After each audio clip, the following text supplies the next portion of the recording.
Hi everyone, good morning or afternoon. Today, Michaela and I are going to hop on and based on the poll that you guys did a couple weeks ago, we are going to talk about 3 tips on getting back into fitness. I know that's a really common thing to want to add.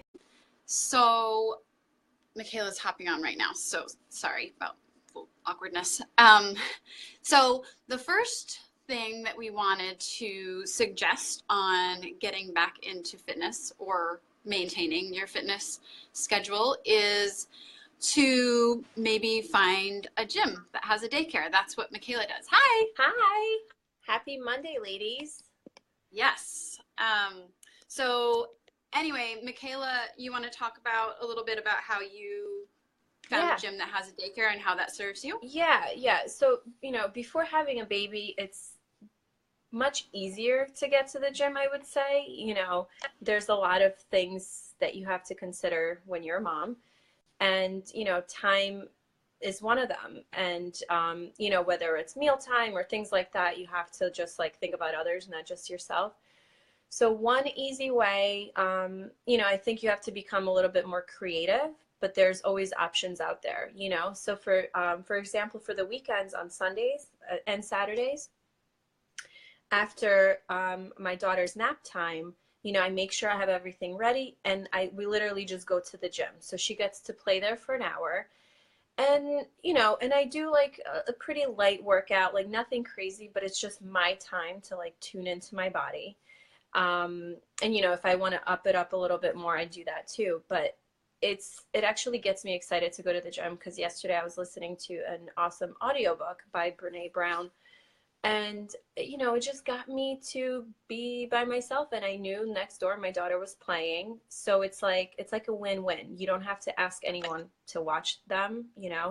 So I think in most areas, where we live now, they have a gym, and it doesn't have to be a super like exclusive, expensive gym. I think, I go to the YMCA and it's like, I don't know, $35 a month or something like that. So it's so, you go a couple times and that's like your babysitter cost, you know, but you have to like do stuff that, supports you and nourishes you. I mean, there's many benefits to exercise, including, you know, it just releases a lot of tension, a lot of stress. It's good for, your joints, your body, your energy. And this is where we're here for, is to get more energy. And you're not going to just get it by, you know, staying at home, not doing anything and running around after kids. You have to be more structured and a little bit more disciplined, and get creative. But then once you're in the flow, it's fun, and Right. you end up doing things that you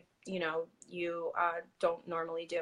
So anyway, I get creative. Also, another thing I do when Amia has too much energy at home and it's like too cold and I don't feel like going to the gym or the daycare is not an option, I pull out my yoga mat and I do yoga. And this does a few things. So it kind of distracts her from, she just likes to go to things that she's not supposed to. And then I get aggravated and I run after her and I'm like, oh, so I keep on pulling her in. But when I do yoga, she actually wants to be around on the mat and brings me toys. And you know what? If it's a distracted yoga practice and I get to stretch and do a 1 minute plank here and couple push-ups and sit-ups here, like it's a beautiful thing. And she's around me, and she wants to. Right. And also another thing it does, it demonstrates how we as women take care of ourselves. And she knows I'm tuning Right. inward and I tell her what I'm doing. So, I would just say get creative. Maybe you don't have time to go to an hour yoga class, a couple times a week, but just, you know, look around, see what you have around you and, have the kids involved or ask your husband or mom to watch the kids for a little bit because you have to exercise and you voice your goals and say, I want to lose, I don't know, 10 pounds in the next 2 months and this is what I have to do. Right. So, Right.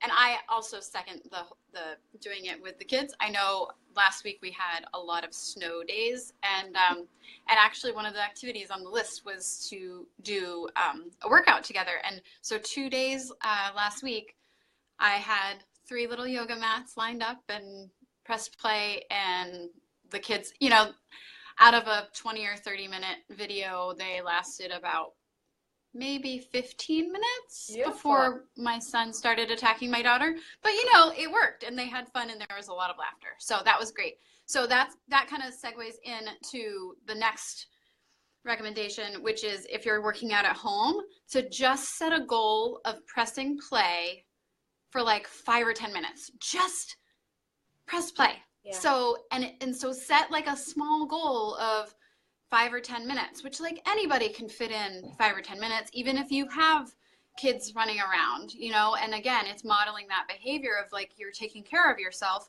and then hopefully they'll be able to incorporate the practice of exercise into their lives too. But and typically, don't underestimate the 10 minutes. You could feel incredible after 5 or 10 minute, you know. Right. Right. Yeah. Yeah. And then typically, like, if you just press play. So it's like, just do it, but just press play. Yes. And if you do 5 or 10 minutes, typically, like, because, you know, to start up, sometimes, like, if you've been out of the workout routine for a little while, it feels really hard. So, but typically, if you can at least stick with it for 5 or 10 minutes, it's going to feel easier once you get that warm-up time in. And then more than likely, you're going to want to keep going. And if you don't want to keep going, that's okay too. You did 5 or 10 minutes. So it's just pressing play. Like, you don't have to think, all right, I need to run like 6 miles or something like that. It's just press play. And then once you get into that routine, you know, maybe after 2 weeks, it starts feeling easier. And then after a month, you like want it. And then you start seeing results and that sort of thing. So it's just, you know, it's just baby steps, just to get you play. Moving. Exactly. Yeah. Exactly. So yeah. And then the third tip that we had was to have an accountability partner. So it could be, you know, your neighbor, or it could be your friend, or it could be somebody in this group, you know, like you're both, it doesn't have to be necessarily in person. It can be just like a daily check-in through text message. Hey, how'd your workout go? Oh, it was really hard today. Or, oh, it went really great. Or like, what are you going to do today? And just getting inspired and getting ideas. Or you can inspire others just by saying, you know what, today I didn't feel like doing it, but I did it. We all, you know, no matter how many times you exercise, you get those days that you don't feel like doing it. Yeah. And so anyone watching this, if you need an accountability partner, or if you're looking for somebody to, you know, to connect with on this level, just type in 1, you know, and then at the end of the call, you know, you can see who typed in, and maybe you can, you know, friend request or send a message and connect that way. But yeah, absolutely. Yes. Yeah. So so we hope that helps. And the other thing is like, do things that you enjoy. And I know what I wanted to say is, the other thing to keep in mind is that different activities might feel better for you at different times in your cycle. So like, for example, during your period, you may want to do like a lot of shavasana. Yes. So like just slow grounding movements. Yes. But maybe during like ovulation, you may need to go for a hard run, you know, like just a little bit more like aggressive, like energy. That's so exactly just keep how that in mind, felt. because like yesterday I got my period and I was feeling so sluggish, but I'm like, I need to get out the house. So all I did was I walked on the treadmill for, you know, 20 minutes, like not even super fast, but I did, you know, on an incline. And then all I did was stretch, but it got me feeling so good. And that's exactly what my body needed. So, you know, honestly, I wouldn't have felt great after doing like 1 hour boot camp sort of class. I would have felt yeah, exactly. But this made me feel very restorative by just looking at where I am in my cycle. So just see where you are, be easy on your body, and then push yourself when you know you have the energy, you know? Right. Yeah. So we hope that helps. So comment in below the video if you are looking for an accountability partner, if you find that to be helpful. And then also, we talk a lot more about ways to get more time in your week in our free training. So I'll put a link in the comments below as well, and you can register for that, and hopefully that helps as well. Perfect. Awesome, ladies. All right. Thank you. Love you all. Have a beautiful week. Bye. All right. Bye.